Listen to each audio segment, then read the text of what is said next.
You're listening to Grab Them by the Pod, a member of the ACE Podcast Network.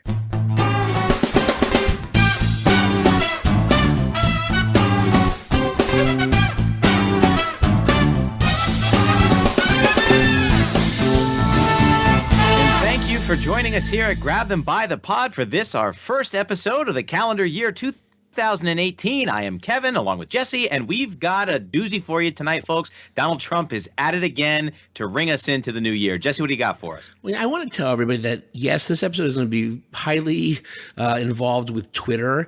Congress is just getting back. We've all been enjoying some time, hopefully, with our families or celebrating ring in the New Year's. So the only person who's really been going at it has been our commander-in-chief.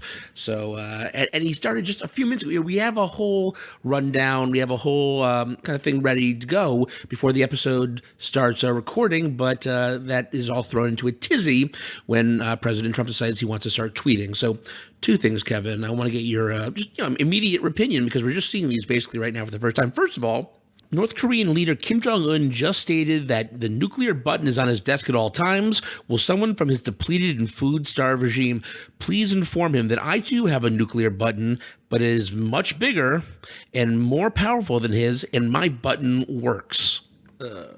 If ever there was a man with a tiny set of hands, always got to be bigger and better. This guy...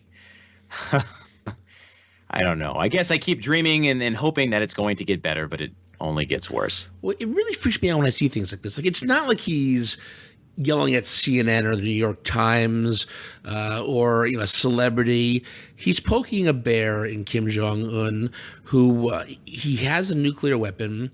He is deranged, and if you push him too hard, he might just say screw it and start shooting at us. Like, he's going to Twitter doing his shtick, but putting our entire country and possibly the world at risk. It's scary.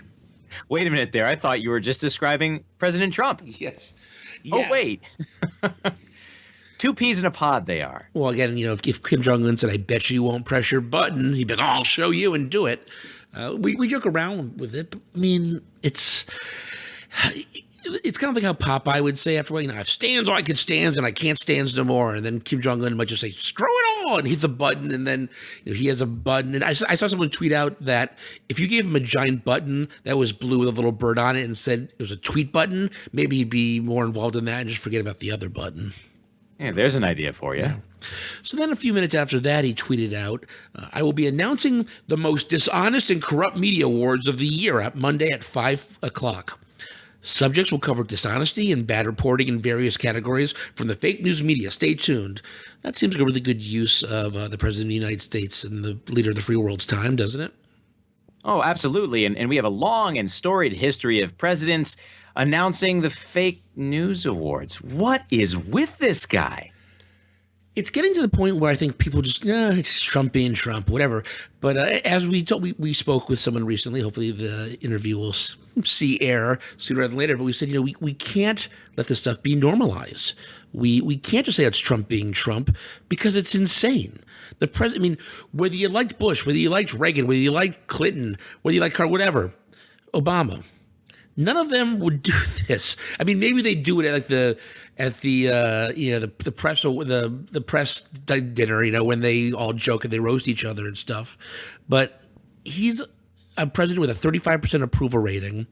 He's pushing the leader of North Korea about nuclear weapons, and now he wants to waste time just talking about how the media doesn't like him and start roasting them. It's really insane. It's crazy. Well, Jesse, you and I are both big Red Sox fans, and we were fans in the time of Manny Ramirez, and people used to say all the time, well, that's just Manny being Manny, right? He was a little eccentric, a little odd, a little different, but he could play ball, and so we loved him anyway. The difference here is the president of the United States, the leader of the free world, cannot afford to just be Trump being Trump, because his actions have ramifications the world over. And if you say anything to him about this is unpresidential, this is bad, he'll just start yelling at you and saying, so you're part of the dishonest fake news media. Many people are talking about why these awards are so great. I saw, I think it was John Favreau from our competitors, I would say, said they should call it the Foxies. Because I'm sure, Fox won't get any of them. It'll all be MSNBC, CNN, New York Times, Washington Post. So, And let's not call them our competitors. That's too much animosity. Why don't we call them our contemporaries? Our contemporaries. Yeah, if you love us, go listen to Pop and State of America. There's a better chance you've heard them and you're finding us for the first time. But they worked in the White House. I just worked in the Senate. Sorry. I almost got there, but then left Washington, D.C. And I am but a lowly school teacher. Hey, there's nothing low that you're shaping the minds of the next generation so that we don't have another President Trump. Thank you. I appreciate that. You better do a good job. But we have till next Monday at 5 p.m. I'm assuming that's Eastern time. So we have a whole week where I'm sure he's going to be promoting this and talking about it rather than doing his job in between rounds of golf. You know how it goes with the president. A little cold in Washington right now, so he'll have to spend more taxpayer dollars to fly down to Mar-a-Lago. Oh, of course. So that's what's happening in the White House right now. Things in Congress maybe going a little better, we're going to see. According to Senate Majority Leader Mitch McConnell, they're going to be focusing on bipartisanship as we move forward into 2018. McConnell had said we're going to go look into areas of bipartisan agreement because that's the way the Senate is. And, Kevin, my past campaign for town council, bipartisanship was a big part of it. I'm a really big fan of bipartisanship. For all my hope that this is going to go in the right direction, I'm just not holding my breath. I'm not necessarily buying what McConnell is selling here. Right. It's bipartisanship now. That's what the Senate's all about, except for the Obama presidency when they were trying to make him one-term president and refused to work with Democrats at all. Then it was, okay to not be bipartisan. But now we must be, because that's what they're all about and that's what they're there for. If he and the GOP seem like they want to be a little more bipartisan now, maybe because they don't have a choice. Now Doug Jones is a sitting senator.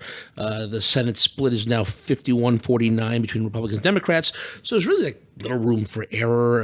It's going to be almost impossible for a lot of these major things to go through without having at least a little Democratic support. McConnell's statement also may have something to do with something that's happening in 2018, the rapidly approaching midterm elections. As this point does not look good for House Republicans, and the Senate, it's more of a toss-up, but it's getting worse for them by the day. So maybe they see their approval rating going down the tube and realize, what, maybe we have to be the party of bipartisanship as opposed to the party of going it alone.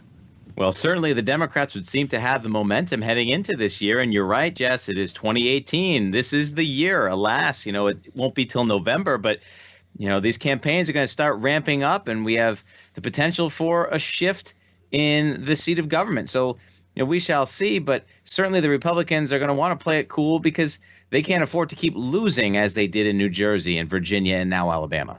What are you talking about? If you listen to the president, all they do is win. But all they do is win. Cue the music. Democrats, of course, are open to this and would like to see a bipartisan process move along in Congress and in the Senate and the House. They have immigration, public works, domestic spending, all these things that are going to be important this year, and they'd like to work with Republicans. At least that's what they're saying. But after the last years, I can't blame the Democrats if they're going to be a little skeptical. Senate Minority Leader Chuck Schumer said Senate Republicans have spent a year writing bills without any Democratic input that hurt the middle class and please their wealthy, hard right benefactors. There is a chance for bipartisanship, but only if the Senate Republicans reverse course, tell their hard right benefactors that they can't dictate policy and genuinely work with Democrats. And I'd say I agree with that. Yeah, they really do want to please their very wealthy right-wing donors like the Koch brothers, who put on a spectacular fireworks show for New Year's down in Florida. Did you hear about that? No, I did not. I must have missed that one. Yeah, apparently President Trump was down at Mar-a-Lago and he threw a very lavish New Year's party. And also during the week that he was down there, he told some of his supporters, "You're all about to get even richer."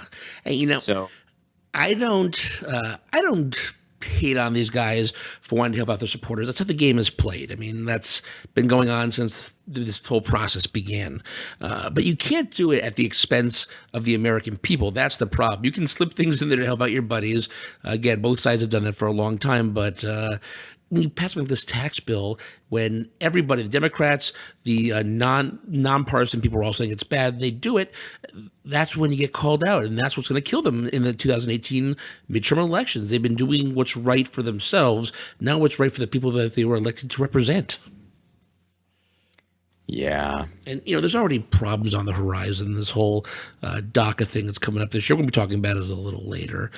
So I'd love to think that everybody's going to be holding hands and singing Kumbaya. I'm just not buying it. I don't see it happening anytime soon. And if the Democrats take control of Congress, I don't see it happening then. It's kind of like a pendulum. It goes back and forth. And both sides seem to forget how they were treated when they're in the minority. And then when they become the majority, it's absolute power corrupts, kind of. Well, it's because they spend the entire time when they're in the minority gearing up for what they would do if they had the control. And then they get there and you're right, they're absolutely, they end up being corrupted as well. So it's something that we really would have to see in order to believe. And there are varying degrees. It's not all black and white, but we'll see what happens. We have, God, looking at the calendar. When is Election Day this year? Let's take a quick look here.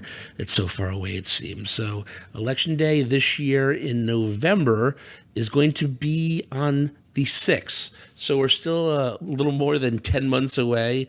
Though as we get a little closer, it's going to seem like it's just everywhere. It's how it goes. Every presidential election, every midterm election, I'm always really excited for it to come because I love this political stuff, and I'm always so happy to see it go because I'm so sick and tired of hearing both sides. And with the way our president does things these days, it's probably going to be even worse than normal. We shall see. We shall see. So while we were off on December 28th, Trump went again in between one of his many golf games, gave kind of an impromptu half-an-hour interview to the New York Times. He did it without any other staff being there. Ooh, very dangerous for Donald. I don't even think he told the staff he was doing it, and reports our staff isn't really too happy with him, which, I mean, I don't blame them. I would not be happy either if he was – I mean, someone should tell him that Sarah Palin is the rogue. He can't go rogue. That's her deal. But I was reading an article by the Washington Post on this. It said Trump made 24 false or misleading claims in a 30-minute interview, which is a rate of one false or misleading claim every 75 seconds. Well, that's par for the course for a pathological liar. It's fake news.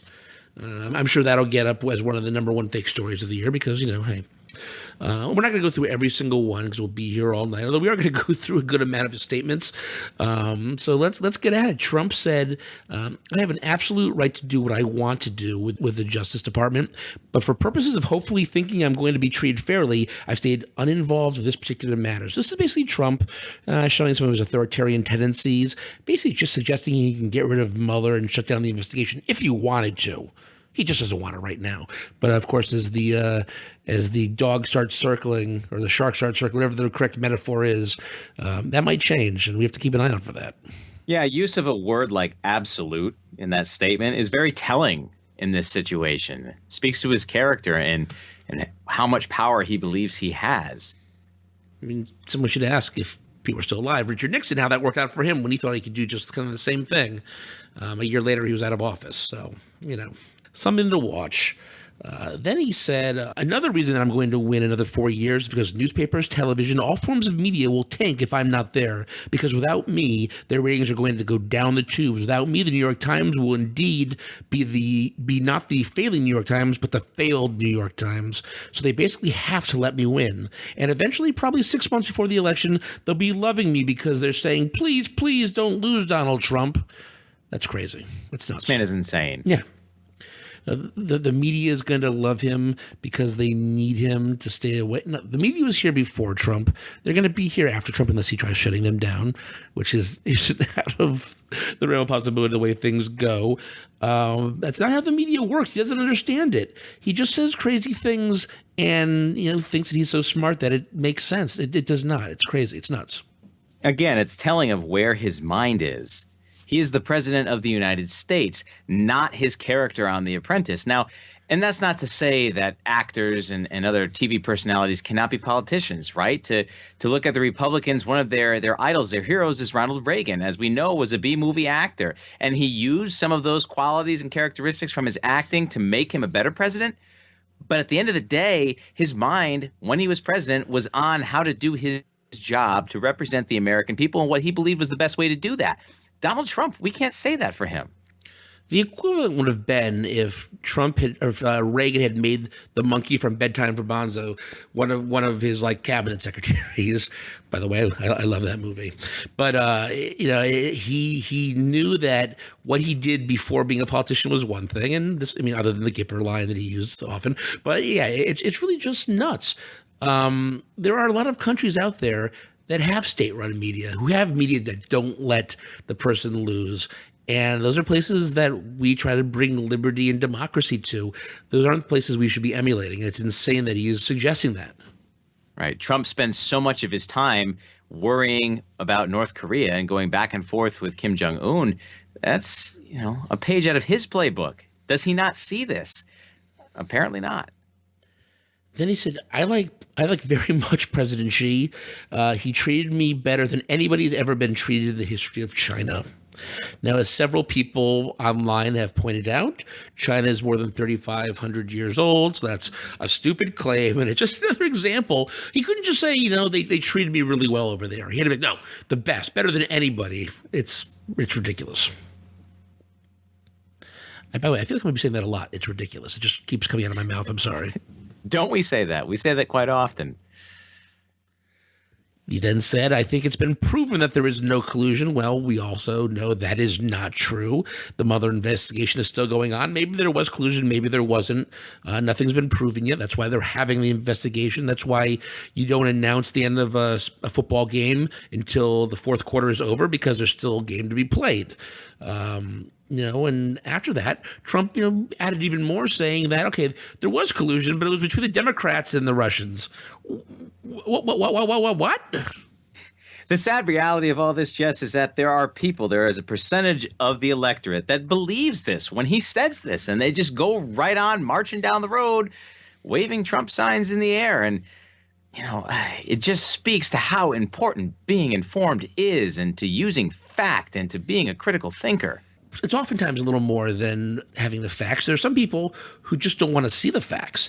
There are people who don't want to admit they are wrong.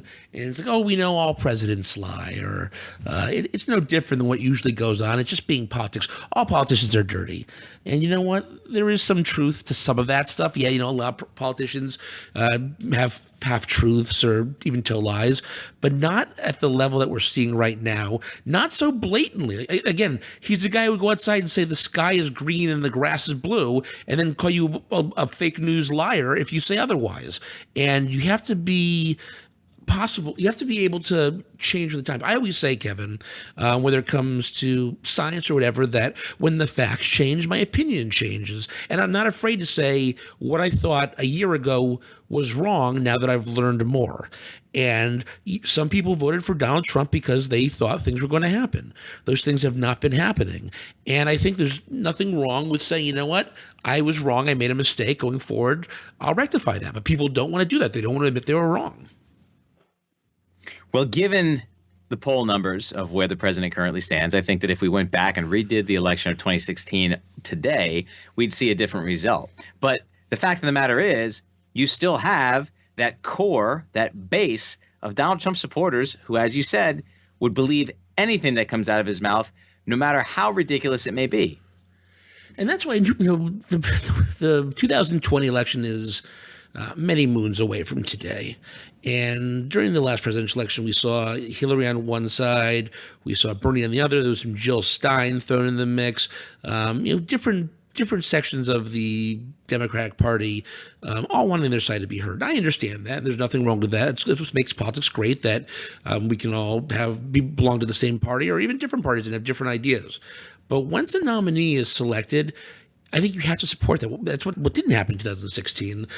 People held grudges. People voted for a third-party candidate. Nothing good ever comes from voting for a third-party candidate, or at least on the presidential level. With the other levels like the Senate, House, or governor, whatever, that's a different ballgame.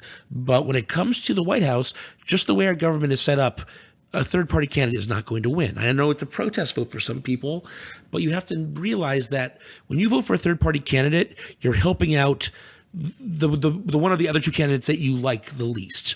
If you voted for Jill Stein, it means you likely would have rather had Hillary than Trump. So by voting for Jill Stein, you're hurting Hillary. And I think going forward, we have to stop that. We have to coalesce around the person who was nominated. I don't even know how I got in the subject. I'm sorry, Kevin. Well, no harm, no foul, Jess. I mean, I think you're absolutely right that, especially when we complain that in a presidential election our vote doesn't matter because of things like the Electoral College, your vote really does matter. And you see the number that third-party votes take away from the major party candidates. And whether you like it or not, we have a two-party system, especially at the presidential level. So if you really dislike one side over the other, then you need to use your vote wisely and know how to play the game. You want to vote third party at a local level, as you said, then that's a little bit different. But at the national level, at the presidential level, you've got to be smart with the vote. And I'm sure there's a number of Stein voters and other third party candidate voters out there that are kicking themselves right now that Donald Trump is in the White House. That actually was a small plot point on the last season of American Horror Story, which focused on the aftermath of the election. Turned out this married couple found out her wife married or voted for Jill Stein, and she lost her mind. So, all right, we got a couple more things we're going to go through really quickly here concerning some of this tax legislation that was recently passed. I know the details of taxes better than anybody, better than the greatest CPA. I know the details of healthcare better than most. And if I didn't, I couldn't have talked all these people into doing it, ultimately only to be rejected. It is so stupid. The story that we've heard over and over and over again with people dealing with this stuff, with taxes, with healthcare, is that they're shocked with how little he understands these issues. I mean, this is coming from both sides, Republicans and Democrats. And again, a normal person wouldn't say, well, I know more than anybody. I know a lot about a lot of things, but I'm not an expert in a lot of these things. There are people who know more than me, and there's no shame in saying that. I worked in Congress. There are staffers for congressmen and women, senators, presidents for a reason. They meet with lobbyists for a reason, because these people, it's their job to be the experts, then inform the elected officials.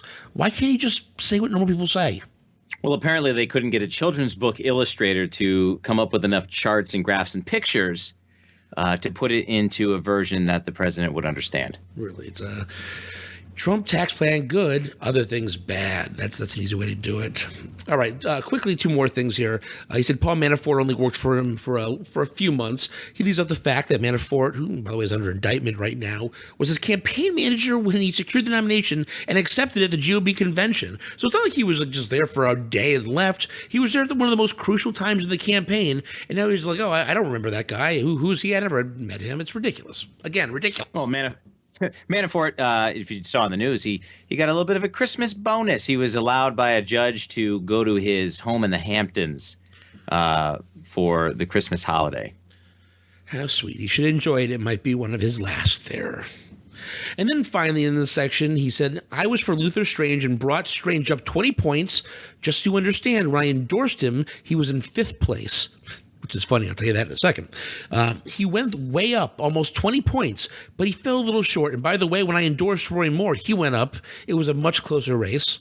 So if you look at the polls, they indicate that Trump's endorsement made little difference in the race. And Luther Strange actually lost to Moore by a greater margin than polls suggested at the time that Trump endorsed him. And Trump says that he was in 5th place. Well, there were only 3 candidates in the GOP primary, so he couldn't have been in 5th place. Counting not his strong suit. He must be a hell of a horseshoe player, though. Like, I got close. I got really close. I'm really good. Horseshoes and hand grenades. Those are the only things that count when it comes to close. Well, I'm sure he'll give another impromptu interview sometime soon, so we'll be on the watch and bring that to you. Moving on, one of the biggest fights, and we talked about this a few minutes ago, that we're going to see this year in Congress is over the Deferred Action of Childhood Arrivals program, or more popularly known as DACA. The people who are affected by this program are usually referred to as dreamers.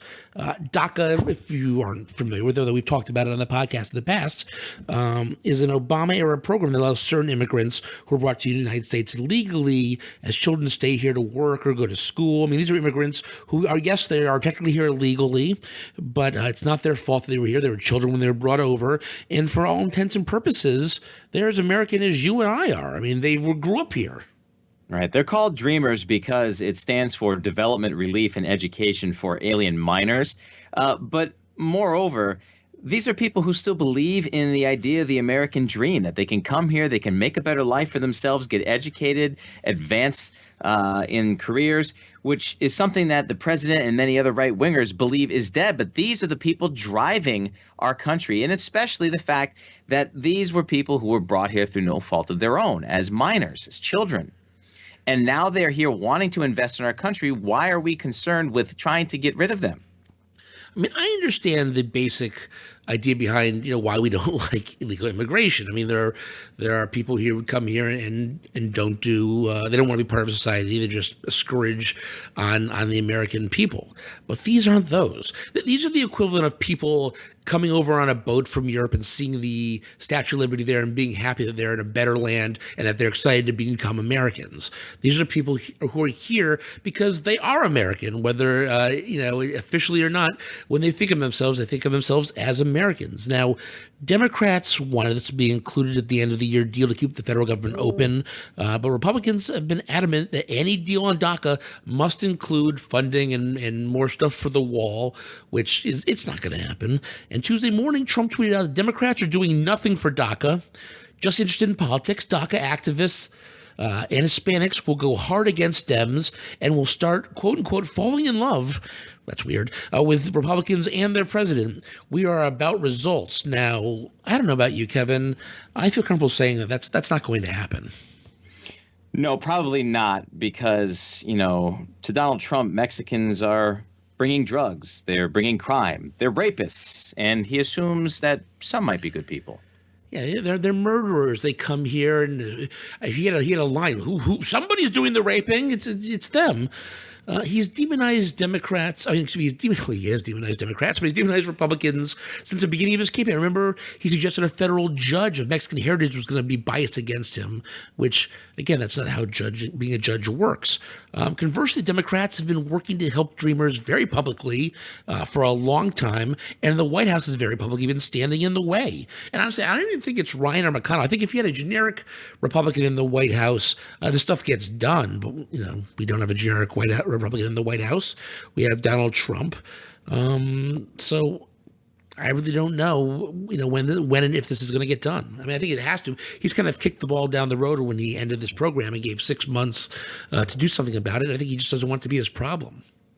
Well, Jess, while DACA didn't come to be official policy until well into the Obama administration, it's something that was around for a while and at one time received a bit of bipartisan support.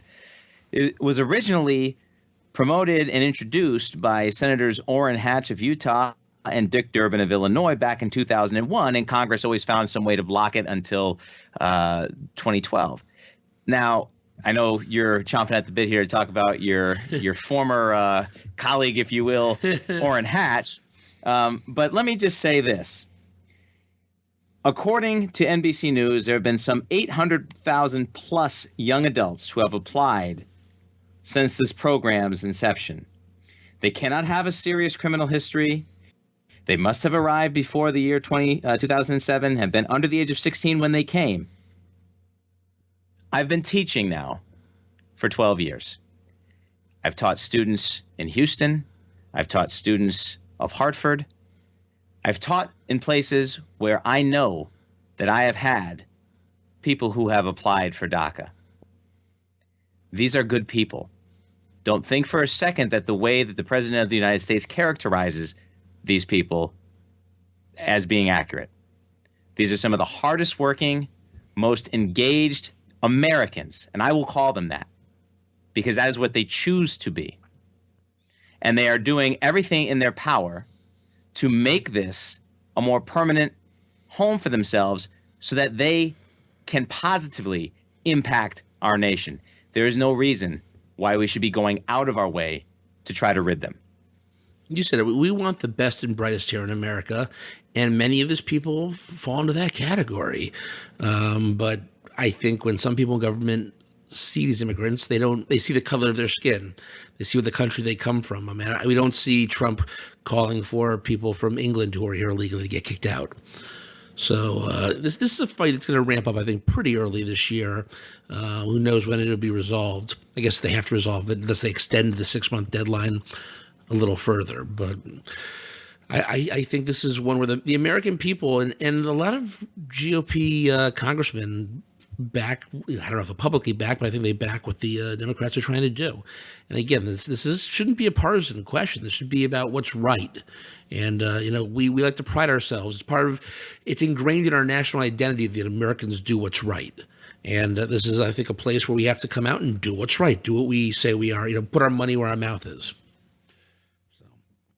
Well, you brought up, I can talk about it now separately from DACA. You brought up Orrin Hatch, who today announced that he's going to be not resigning, but retiring. He's been in Congress or in the Senate since 1977, longer than I've been alive, longer than you've been alive. So it's probably time for him to go. I think people know I used to work with him on the Senate Finance Committee. He actually took over the committee after I left, but he was always quiet and seemed nice enough when I was there. He's done some things in the last year or so that I haven't particularly cared for, but I really had nothing against him. I wrote a paper on him in college. Orrin Hatch, the right wing and song singing senator from the state that just hosted the 2002 Winter Olympic Games. Go America. And I think I freaked him out. A couple years after I worked in the Senate, I was back there as a lobbyist, and I wasn't wearing my glasses, and I'm walking down my old hallway, and someone was walking towards me, and I figured maybe this is somebody I used to work with. So I'm kind of squinting and staring, and as I got a little closer, I saw that it was Senator Hatch, who was looking at me kind of like, why is this guy staring at me, and a little nervous, and said, hello. And I said, oh, hello, Senator, and then I ran away, basically. So goodbye, Orrin Hatch. And by the way, Mitt Romney might try to run for his seat, and he's been a little antagonistic towards President Trump. So that would be kind of interesting, too, to see Senator Romney, if Republicans are going to get it. Why not? Could make for some good political theater. I'd be interested to watch. Yeah, or he could just give in, which I hope that doesn't happen. All right, moving on to more Trump stuff, this time with the DOJ. We saw what he said with the DOJ earlier on in the New York Times interview. It's been almost a year since he's been in the White House. We've said that a few times as well. And, much like some movie cowboys, he just can't quit Hillary, it seems. I was going to say Q Brokeback Mountain. That might scare some of his base. But Tuesday morning, he tweeted out, crooked Hillary Clinton's top aide, Huma Abedin, has been accused of disregarding basic security protocols. She put classified passwords into the hands of foreign agents.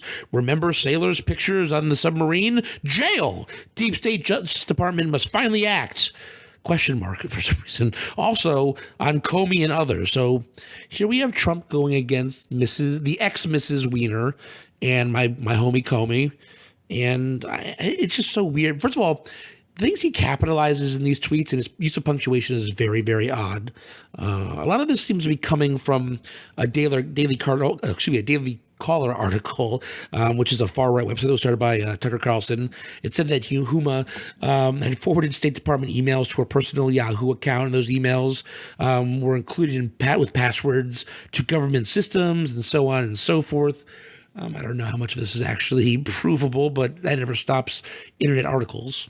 Yeah, CNN's Chris D'Elia pointed out today that, as you said, this would seem to stem from the Daily Caller article, that because Huma forwarded messages with passwords to her Yahoo account, and that because Yahoo was hacked, therefore she gave Russia access to classified government systems. It's an if and or but scenario, A plus B equals. I'm not so sure it was that dramatic. Yeah, all the while his son is meeting with people from Russia. So yeah, there's nothing shady going on. And I guess he's just still pissed off at Comey for not backing him, not jumping when he was told to. He should be happy. I mean, Comey, for trying to be the ultimate Boy Scout, basically gave him the election, most likely, when he put out the report about the Anthony Weiner emails, which really came to nothing. But he's not happy unless you kiss the ring, and I guess that's something that obviously Huma was going to do, but it's something that Comey's not going to do either. So I just don't know the point in all this. After all these years, we always say he's crazy. I just don't know if he's crazy like a fox and he's putting these things out there to make our attention go elsewhere, or whether he's just crazy. I think maybe there might be a combination of both involved. Could be, and we keep saying we have to wait and see what the end game or the end goal here is, but I don't know. Right now, the barometer seems to be leaning more towards just crazy. I really think my New Year's resolution should be that I shouldn't be so surprised when these crazy things happen. I mean, I've been saying that for a year, but it just gets me every time. Just when I think he can't go crazy, boom, he does something and totally surprises me. So, I'm used to not keeping my New Year's resolutions any more than a month or so why not make that mine? I don't know. So that's a lot of the crazy that's been happening in just the last few days. I'm sure even more will be ramping up as we reach into the new year and Congress starts getting their mojo on. So what do we have for Kevin's Corner? Well, Jesse, as we enter a new year and approach the 1-year mark of the Trump presidency, it's important that we take a second to remind ourselves that this is not normal. Many prominent people, including Dan Rather, Senator Jeff Flake, John Oliver, and even former Presidents Barack Obama and George W. Bush, have cautioned us to not let the current president's behavior and style become the status quo. To accept a president that is reckless with his words, that believes his authority to be absolute, and who regularly discredits the free press as fake news, all while regularly ignoring facts and spouting misinformation himself, is irresponsible on the part of the American citizen. Bearing in mind the words of Benjamin Franklin that we have been given a republic if we can keep it, it is our job to be the watchdogs over this democracy. Stay engaged, stay woke, be informed, and keep listening. There's nobody more woke than me, Kevin. Come on. Except maybe me. I actually hate the term woke. That's a story for another day. Well, I agree with everything you said, Kevin. I tell you, I couldn't be happier to be doing this podcast with you as we enter 2018. There's nobody I'd rather be doing it with, and there's nobody I'd rather be listening to us than I'm going to dub our listeners right now, Grabbies. So thank you to all our Grabbies out there who are listening. If you can think of a better term, I'm happy to hear it, but come on.